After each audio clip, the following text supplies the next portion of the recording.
Estás escuchando protagonistascalorifrio.com, el podcast con las entrevistas clave del sector de las instalaciones, la eficiencia energética y la construcción sostenible. En el programa de hoy... Ahora mismo hay una normativa muy restrictiva respecto al radón y su infiltración en los edificios. También hay que tener en cuenta que dentro se producen una serie de contaminantes que también hay que filtrar. Y luego eso nos afecta a que una vez que hemos comprado el edificio nos damos cuenta que tenemos que hacer inversiones que no habíamos contemplado. Haría hincapié en favorecer la inercia térmica, haría hincapié también en cuidar la ventilación. Lo que hacen es incorporar en sus canalizaciones unas compuertas o cartuchos cortafuegos que cuando se produce un incendio se cierran automáticamente.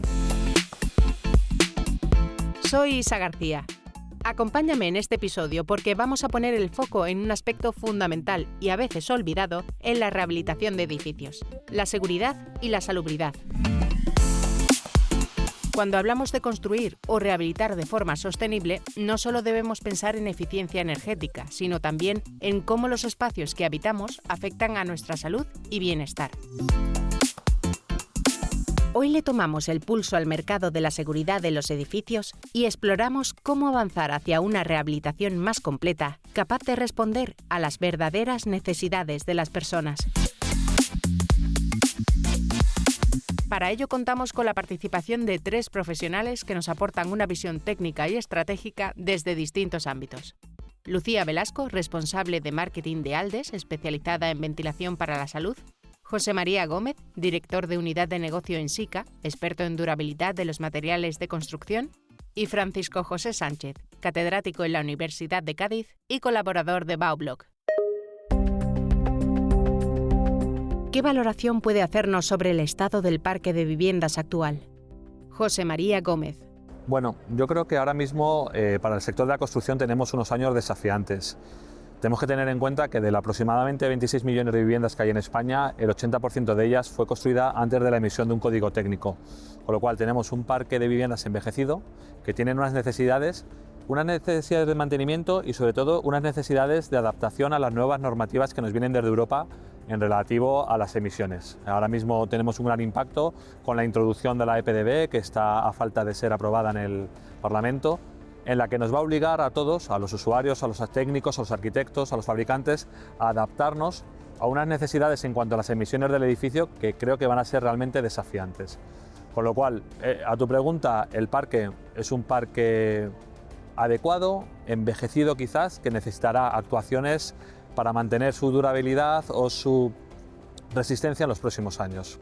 La nueva normativa va a regular la clasificación de los edificios en la proyección de los años 2030-2050.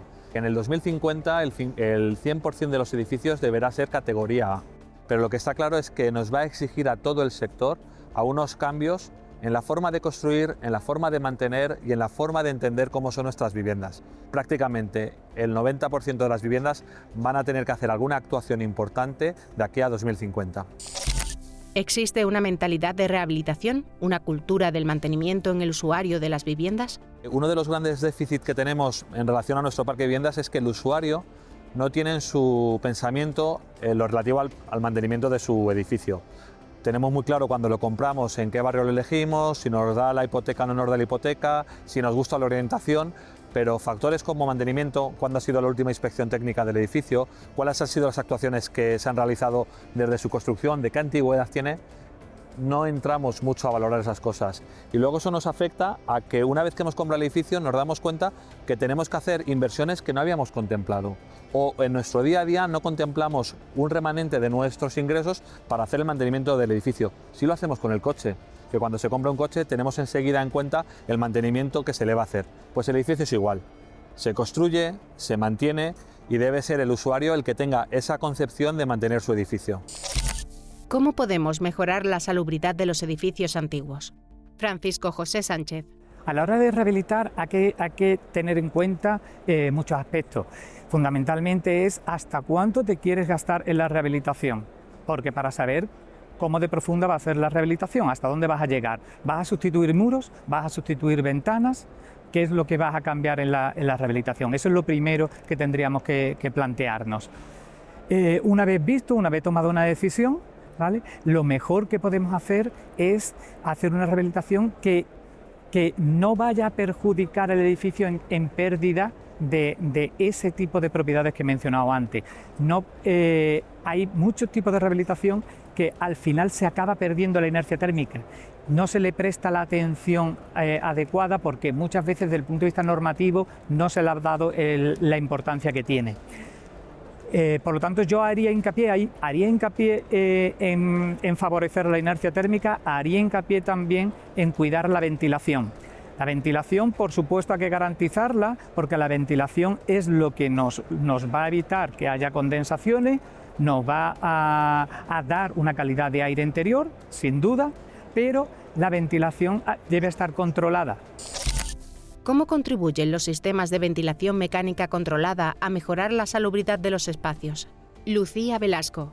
Los sistemas de ventilación mecánica controlada, sobre todo si son de doble flujo, lo que hacen es filtrar este aire para proporcionar dentro de los edificios una respiración saludable, un aire de calidad, sin contaminantes y con una humedad adecuada y unas condiciones óptimas para la habitabilidad. Al final pasamos el 90% del tiempo en espacios cerrados y este aire que respiramos es muy importante.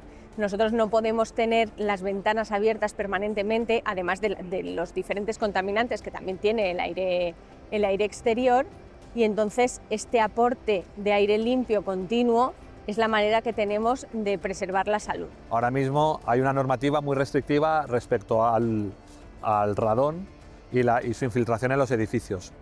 Muchos fabricantes ya habíamos hecho ensayos y estábamos proponiendo soluciones porque lo veíamos como un problema. Ahora la normativa nos ha ayudado y muchos usuarios que no son conscientes de que existen esos riesgos en sus domicilios, gracias a la normativa y a la innovación de los fabricantes, hemos ayudado de una forma muy notable a la salubridad suya en su casa.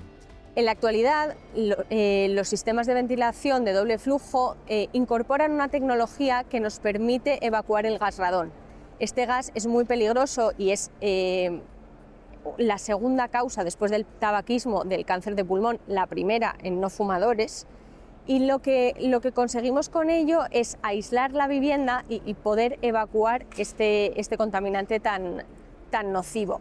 Tampoco nos podemos olvidar de otra serie de filtros que nos aíslan y nos evitan tanto ácaros como compuestos orgánicos volátiles y una serie de virus que viajan por el aire. ¿Cómo pueden contribuir los materiales a garantizar la salubridad de sus habitantes y evitar problemas como la condensación y el moho? La condensación, el moho, viene fundamentalmente por hongos que existen en el ambiente y de tal forma que de manera natural van a aparecer. La manera de evitarlos, la que ha sido la tradicional, es fundamentalmente a través de ventilación. Se trata de ventilar, ¿vale?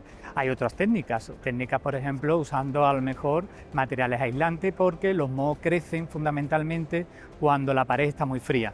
Por lo tanto, si la pared está aislada térmicamente, hay menos frío y por lo tanto, al haber menos frío, menos probabilidad de que crezcan hongos, ¿vale? La combinación de las dos es la técnica, digamos, óptima. ¿Cómo mejoramos la salud de los edificios antiguos al hacer una rehabilitación? Cuando hacemos cualquier tipo de actuación envolvente el edificio para reducir el consumo, las emisiones, creo que es una oportunidad excelente para también poder verificar el estado de la estructura, el estado del sellado de las ventanas, cómo está funcionando la cubierta. Es decir, de una manera predictiva podemos con la rehabilitación ayudar a la salud de nuestro edificio. Al fin y al cabo es donde pasamos muchas horas y es la mayor inversión que hacemos el español medio en España. Actualmente las renovaciones donde se suele incidir más cuando tú haces una rehabilitación de una casa es en la envolvente. Se hacen más herméticas, se hacen más estancas, pero hay que tener previsto un sistema de ventilación porque necesitas renovar el aire que tienes en el interior. Si ese aire, que es cada vez, como decía, más estanco, no se evacúa y se impulsa aire nuevo dentro de la vivienda, lo que vas a provocar es un aire de baja calidad.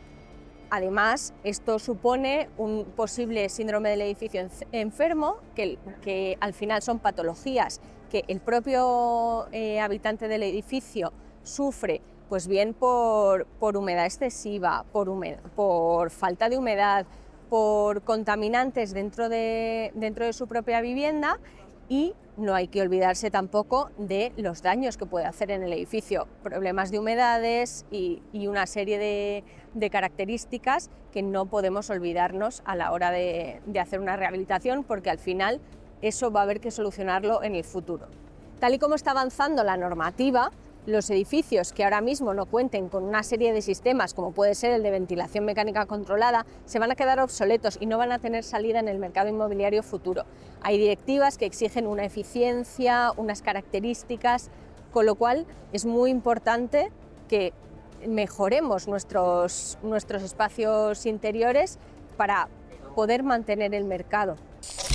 ¿De qué forma puede proteger un edificio a sus residentes de lo que ocurre en el exterior? Bueno, precisamente la finalidad del edificio es precisamente proteger a su ocupante de las inclemencias exteriores, de las inclemencias que se puede tener en el exterior. Por lo tanto, eso lo lleva haciendo siempre, mejor o peor, según la época en la que hayamos estado, y hoy en día hay materiales muy buenos, materiales que son capaces de autoacondicionar el edificio, de tal forma que tú estés dentro del edificio y apenas esté influenciado por el clima que tú tienes fuera.